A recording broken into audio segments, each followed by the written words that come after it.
Першы прыпынак прадпрыемства «Гомель Агрокомплект». Тут выпускаюць сучаснае даільнае абсталяванне і іншую прадукцыю для жывёлагадоўлі. Гэта аўтацыстэрны, паўпрычэпы для перавозкі жывёл, глебаапрацоўчая тэхніка. Брэнд шырока вядомы далёка за межамі Беларусі і актыўна працуе з Расіяй. С Калужской областью мы работаем уже не один год. Последний визит состоялся 3 месяца назад. На базе нашего предприятия мы показали, рассказали о нашей технологии. Затем наши специалисты побыли в Калужской области, мы посмотрели их опыт работы в животноводстве. Сёння і заўтра дэлегацыя на чале з міністрам сельскай гаспадаркі Калужскай вобласці азнаёміцца з работай знакамітай даільнай установкі «Карусель» і новага комплексу по вытворчасці свініны. Хотелось бы посмотреть, как работает свиноводство. Это такая перспективная отрасль.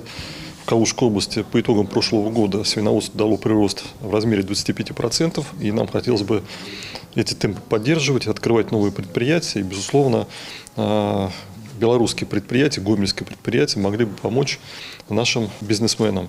В планах посещения молочно-товарного комплекса «Знамя Родины».